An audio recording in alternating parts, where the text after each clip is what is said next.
E se eu endureço a minha mente para dizer não para Deus e começo a fechar as janelas da verdade, a minha alma logo estará em trevas. A única segurança é quando Deus revela a verdade na Bíblia para ser seguida. A única segurança é quando Deus me mostra alguma coisa nova. Eu devo dizer obrigado, Jesus, pelo Espírito Santo.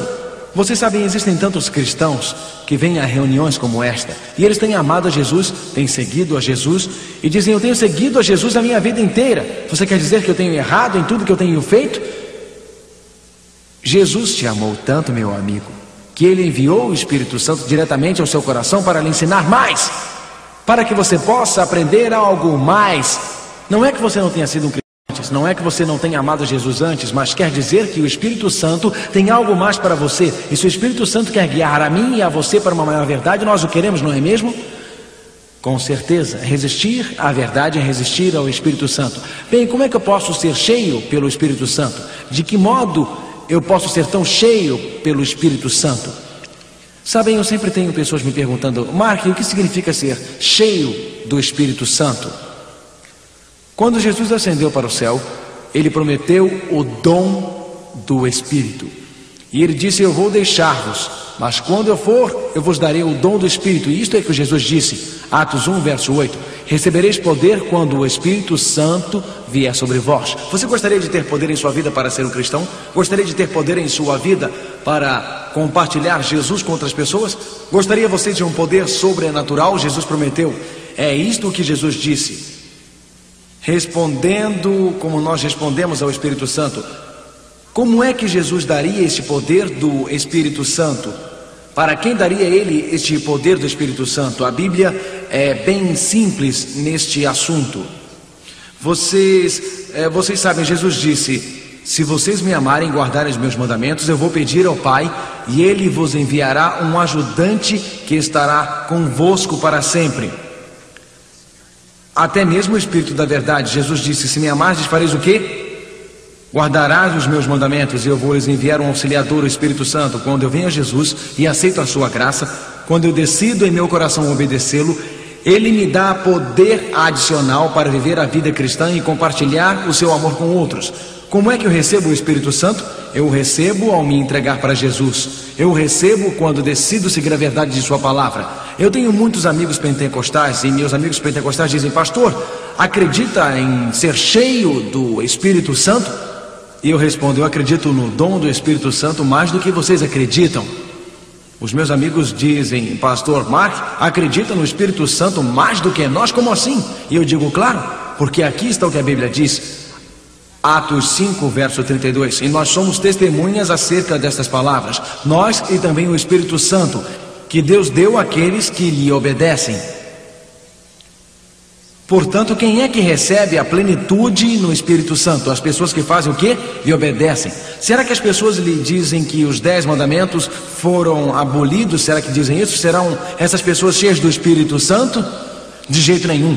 Nós recebemos a plenitude do Espírito Santo quando nós aceitamos os ensinamentos da Bíblia e quando abrimos o nosso coração para ser obedientes a Deus.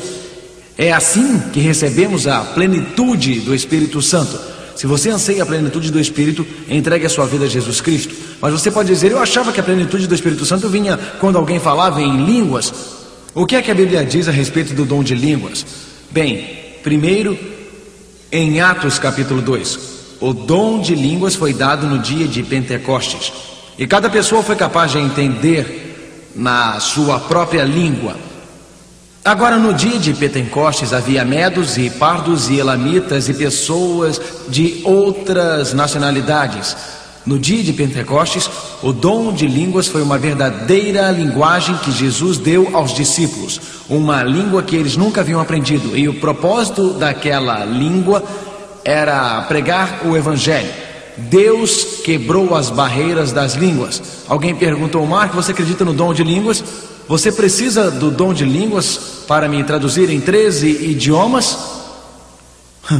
Porque como é que os poloneses e os tchecoslovaquianos e os nossos noruegueses, Deus usa o dom de uma língua que existe? E quando o pastor Romano Chalupka aprende a falar inglês em um pequeno espaço de tempo na Inglaterra, e, portanto, meses mais tarde ou anos se torna um tradutor. Isto é, Deus lhe dando o dom de inglês para que ele possa comunicar-se entre os poloneses. Certamente o dom de línguas é uma linguagem real para compartilhar o Evangelho.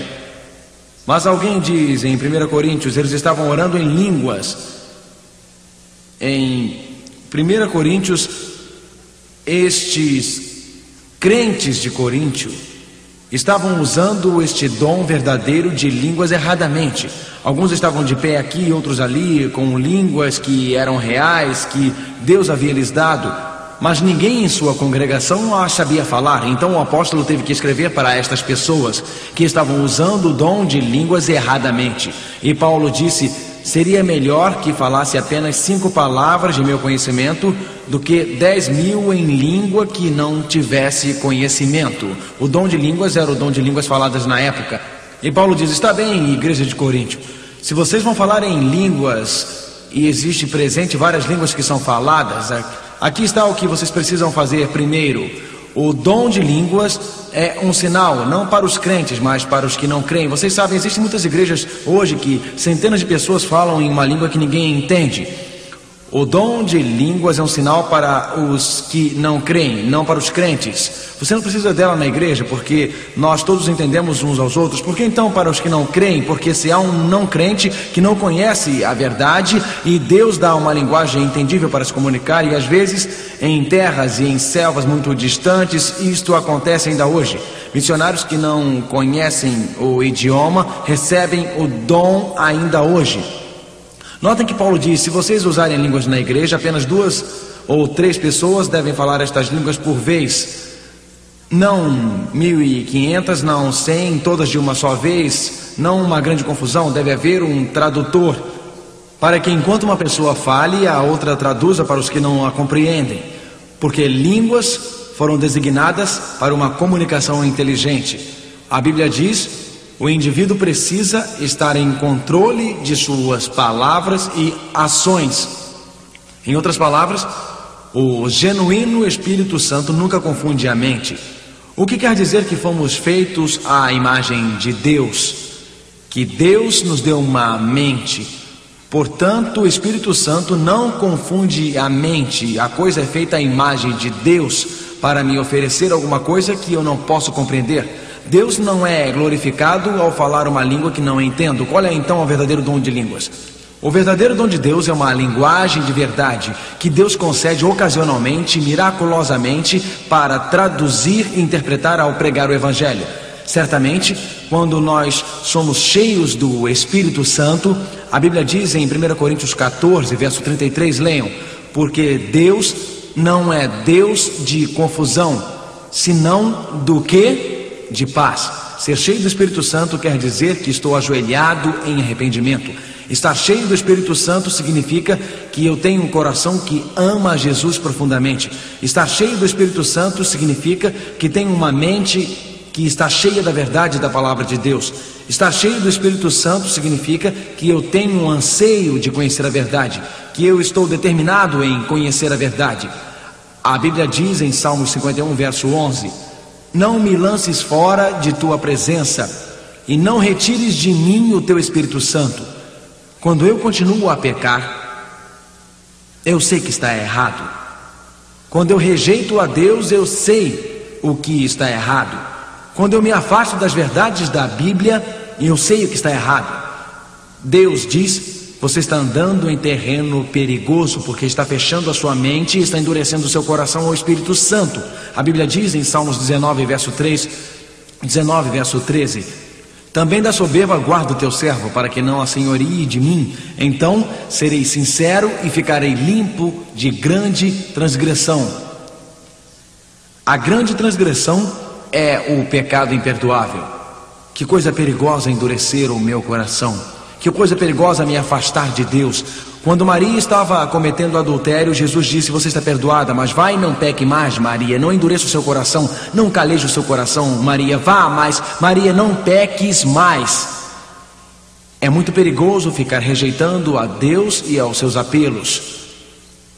É muito perigoso ficar rejeitando ao Deus que continuamente está nos chamando, porque a persistência em pecar enrijece o coração. Pecado contínuo bloqueia a mente. O pecado imperdoável acontece quando qualquer indivíduo repetidamente diz não para Deus, e esta pessoa pode chegar ao ponto em que o seu coração e mente estão endurecidos. Pense na história de Saul na Bíblia.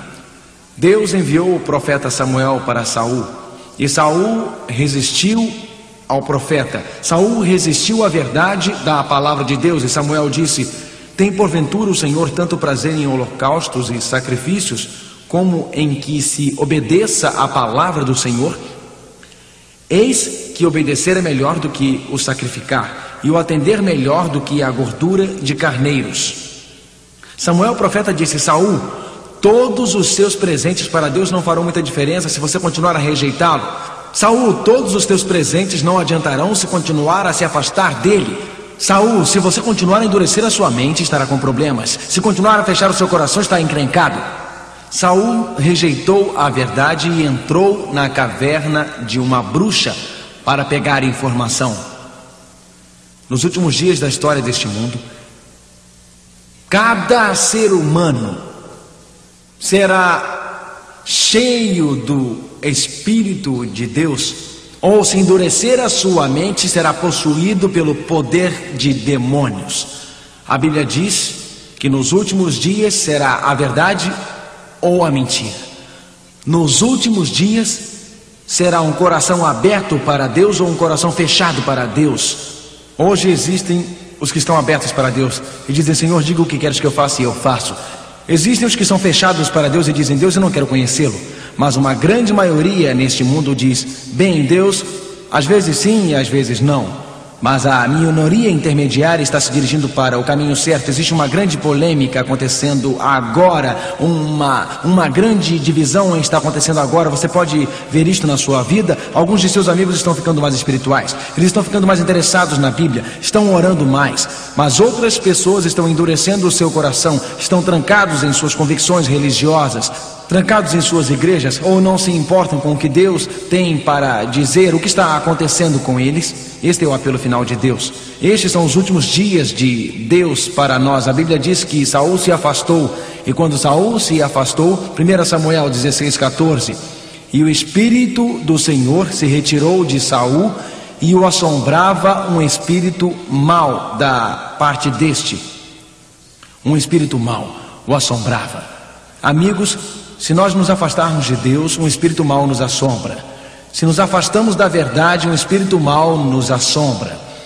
Mas se abrirmos o nosso coração a Jesus, o seu Espírito Santo entrará na nossa vida. Sua graça perdoa o nosso pecado. O seu poder perdoa o nosso pecado. O seu poder transforma as nossas vidas. E olhamos para cima, e Deus sorri lá do céu e nos salva para o seu reino. E nesta noite, amigo, tem você aberto o seu coração para Jesus? Existe alguma coisa na sua vida que não está em harmonia com a vontade de Deus? Ao vocês estarem vindo às reuniões, milhares e milhares têm aceito a Jesus Cristo. Vocês estão crescendo em Jesus. Eu não estou apelando para você nesta noite. Milhares e milhares têm feito sua decisão para o batismo. Eu não estou falando com vocês. Nesta noite eu estou apelando para 3 classes de pessoas. Primeiro, alguém que está neste auditório nesta noite, mas existe alguma coisa entre você e Jesus. Talvez seja um membro de igreja, talvez não, mas existe algum pecado em sua vida. Eu estou apelando para você nesta noite. Você sabe que está lá algum pecado secreto, algum pecado escondido, está te incomodando, está te atrapalhando, algum comportamento, algum hábito. E nesta noite você quer dizer: Jesus, eu quero abandonar esta vida. Jesus, nesta noite eu quero lhe entregar algo que me perturba. Jesus, esta noite eu não quero nada entre mim e o Senhor. Se há algum pecado nesta noite, você sabe que está lá. Você o está cultivando. Por que não dizer: Senhor, eu estou abrindo meu coração nesta noite.